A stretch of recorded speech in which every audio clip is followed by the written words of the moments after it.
11 Maret 2011 lalu terjadi gempa bumi yang dahsyat dan tsunami di Jepang. Kekuatan gempanya pun luar biasa, hingga 9,0. Dan itu merupakan gempa terbesar yang mengguncang Jepang sepanjang sejarah. Dan salah satu dari 4 gempa terbesar di dunia sejak pencatatan gempa modern dimulai. Gempa itu dianggap sebagai yang terbesar yang mengguncang Jepang dalam 1200 tahun terakhir. Gempa tersebut pun memicu gelombang tsunami yang tinggi yang menghancurkan beberapa wilayah. Ketinggiannya mencapai hingga 40,5 meter atau 133 kaki yang terjadi di wilayah Miyako, di prefektur Iwate, di Tohoku, dan di daerah Sendai. Tidak hanya itu, setelah guncangan gempa dan tsunami yang dahsyat, turun hujan salju yang menyertai tsunami. Gak kebayang ya gimana situasi paniknya. Udah ngerasain kekuatan gempa yang dahsyat, terus dihantam tsunami, turun salju pula. Kebayang gak sih panik, shock setelah lihat tsunami, ditambah mereka harus merasakan cuaca yang semakin dingin. Dan tentu saja pasti kan gelap-gelapan ya di sana. Karena turunnya salju, hal itu jadi menghambat penyelamatan karena suhu yang semakin membeku. Guncangan gempa itu juga memicu bencana nuklir di Fukushima. Gempa bumi dan tsunami dahsyat itu menghancurkan Jepang Utara. Ribuan orang meninggal dan hilang karena bencana itu. Gak kebayang sih dengan apa yang mereka alami. Semoga korban yang meninggal bisa pergi dengan tenang dan berada di tempat indah dan nyaman. Dan keluarga yang ditinggalkan semoga selalu diberi kekuatan. Amin. Ditinggalin seseorang untuk selamanya itu sangat gak enak. Apalagi ini ditinggal tanpa pamitan. Dan tiba-tiba, mungkin beberapa jam dari itu mereka masih ketawa, masih berkumpul dengan keluarga, tapi tiba-tiba mereka nggak bisa ketemu lagi, hancur begitu saja. Tapi ya mau pamitan atau enggak, yang namanya ditinggal pasti nggak enak ya, pasti ngerasain sakit banget. Bencana tsunami yang melanda meninggalkan trauma bagi banyak korbannya. Dan setelah kejadian bencana yang besar itu, ada berbagai kisah yang masih mewarnai peristiwa itu. Mereka, orang-orang yang selamat, mengaku melihat hantu korban tsunami di tempat yang terdampak tsunami. Cerita mistis tentang hantu korban tsunami Jepang ini pun terkenal. Ada yang dijadi inskripsi dan juga ada dokumenternya di Netflix. Langsung aja ke kisah yang pertama, pengalaman mistis yang pertama dari para sopir taksi. Beberapa sopir taksi yang bekerja di kota Ishinomaki mengaku pernah menerima penumpang hantu yang tiba-tiba menghilang. Dalam salah satu kejadian, seorang sopir mengangkut penumpang seorang wanita yang bermantel di dekat stasiun kereta Ishinomaki. Wanita itu berkata, "Antarkan saya ke distrik Minamihama."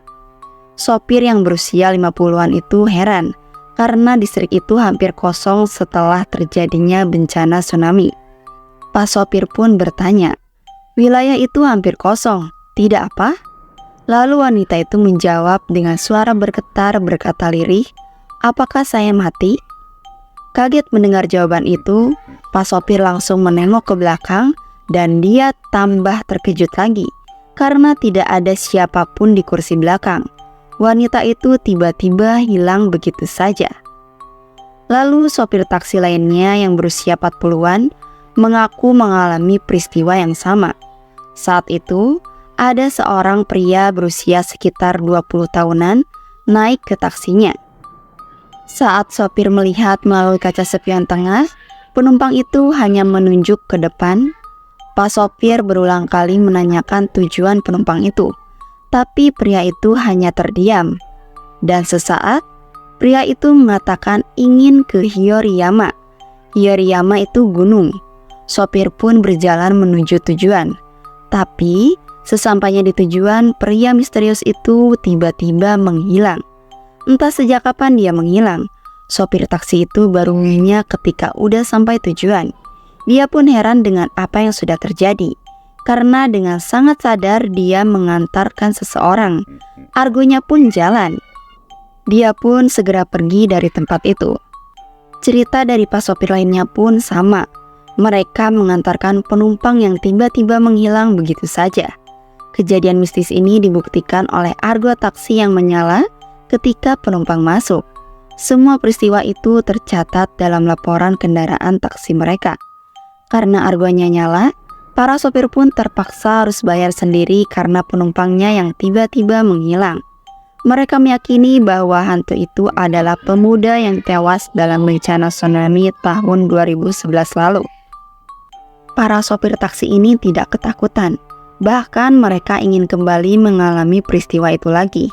Karena beberapa sopir juga mengalami kehilangan keluarga mereka ketika tsunami itu terjadi. Mereka merasa kasihan dan mengingat keluarga mereka yang pergi karena tsunami itu. Jadi mereka bilang akan menyambut hantu dengan tangan terbuka kalau mereka butuh tumpangan lagi. Bukan hal aneh melihat hantu di sini. Jika bertemu hantu lagi, saya akan menerima dia sebagai penumpang. Meskipun nantinya para sopir harus bayar argo penumpang hantu itu, mereka tidak masalah. Karena ya itu tadi, merasa kasihan dengan para korban karena belum menemukan jalan pulang. Lagian mereka juga nggak bisa bedain itu hantu atau bukan. Tapi nggak semua sopir taksi mengalami hal mistis itu. Ada juga beberapa sopir yang merasa takut untuk berkeliling dan mencari penumpang di kota yang terdampak tsunami, karena khawatir jika ternyata penumpangnya itu bukan manusia. Kisah mistis sopir taksi ini terangkum dalam skripsi Yuka Kudo. Dia adalah mahasiswa Fakultas Sosiologi di Universitas Tokugakuin Sendai. Dia mewawancarai para sopir taksi itu. Lalu pengalaman mistis selanjutnya dari seorang biksu. Biksu Tayo Kaneta, dia adalah kepala biksu di sebuah kuil Sudai. Setelah kejadian tsunami, Biksu Kaneta mengalami kejadian mistis yang berkaitan dengan para korban tsunami. Biksu Kaneta pun didatangi tamu seseorang wanita yang kerasukan. Wanita itu mengaku diganggu oleh arwah korban tsunami. Biksu Kaneta membantu mengusir arwah yang merasuki wanita itu. Wanita itu dimasuki banyak arwah secara bergantian.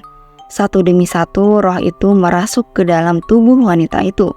Sampai wanita itu merasa kesakitan dan lelah karena terus kerasukan dengan banyaknya roh yang masuk secara bergantian. Hampir setiap hari wanita itu datang dengan orang tuanya untuk menemui Biksu Kaneta karena selalu kerasukan. Salah satu hantu itu mengatakan dia seorang gadis yang masih anak-anak. Pada saat tsunami terjadi, dia terlepas dengan adiknya.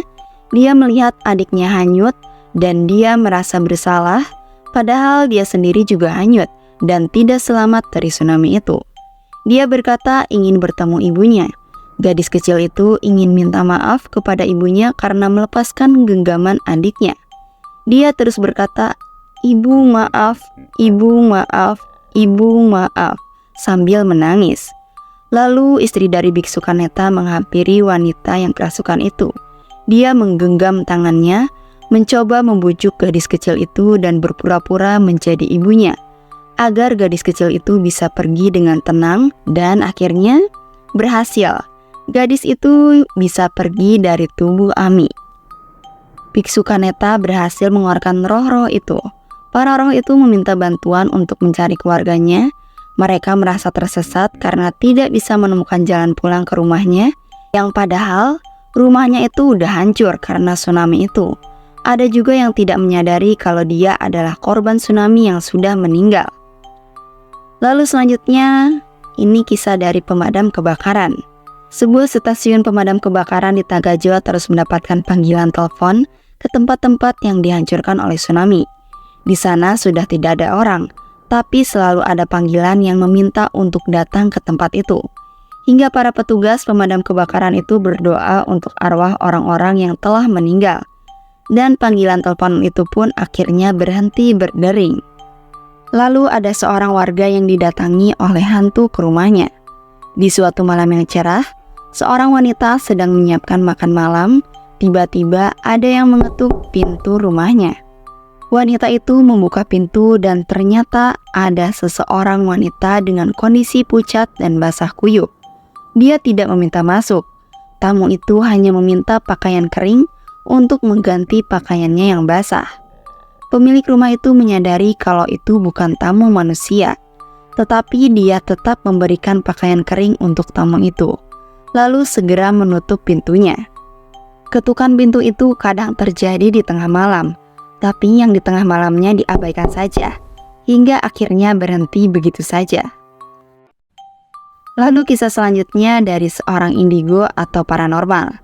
Wanita ini sudah terbiasa melihat hantu sejak ia kecil.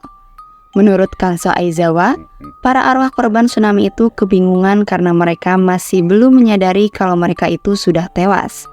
Para arwah itu berusaha untuk pulang mencari rumahnya, padahal rumah mereka sudah hancur. Kawasan itu sudah kosong tersapu oleh tsunami. Mereka ingin bertemu keluarga mereka, tapi mereka tidak tahu caranya gimana, karena hanya berputar di tempat itu saja. Jiwa yang tersesat tidak punya tempat tujuan, jadi para arwah itu selalu mencoba minta bantuan orang yang lewat. Dan kebetulan Kanso Aizawa bertemu mereka. Suatu malam, Kanso Aizawa yang menyetir sendirian dihentikan oleh sekelompok pemuda yang tewas karena tsunami. Dia tahu dari penampilannya mereka bukan manusia. Kanso Aizawa bisa saja mengabaikan mereka, tapi dia merasa kasihan, jadi dia berhenti untuk merespon para pemuda itu. Kanso berusaha untuk menyadarkan kondisi yang sebenarnya. Kanso bertanya, apa yang terjadi? Mereka menjawab, ingin pulang tapi tersesat.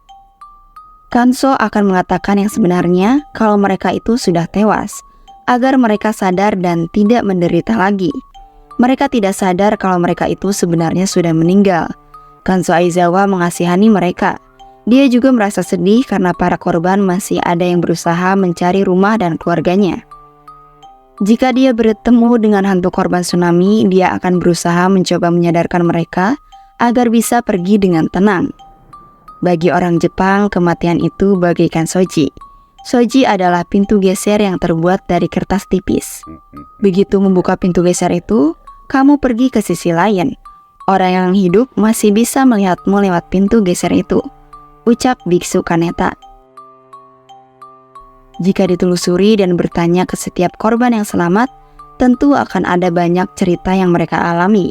Bukan hanya tentang cerita mistis saja, tetapi juga cerita sedih dan pengorbanan mereka, bagaimana frustasinya mereka mencari keluarganya yang hilang dan meninggal karena bencana itu. Tidak semua orang juga percaya tentang kejadian mistis itu. Tentunya orang yang tidak mengalami tidak akan percaya dengan kejadian itu. Semoga sekarang mereka sudah benar-benar pergi dengan tenang di sana. Jadi keinget sama tsunami Aceh nggak sih? Gempanya juga gede kan ya waktu itu, 9,3 kalau nggak salah ya. Oke guys, segitu aja video kali ini. Sampai jumpa di video selanjutnya. Bye-bye.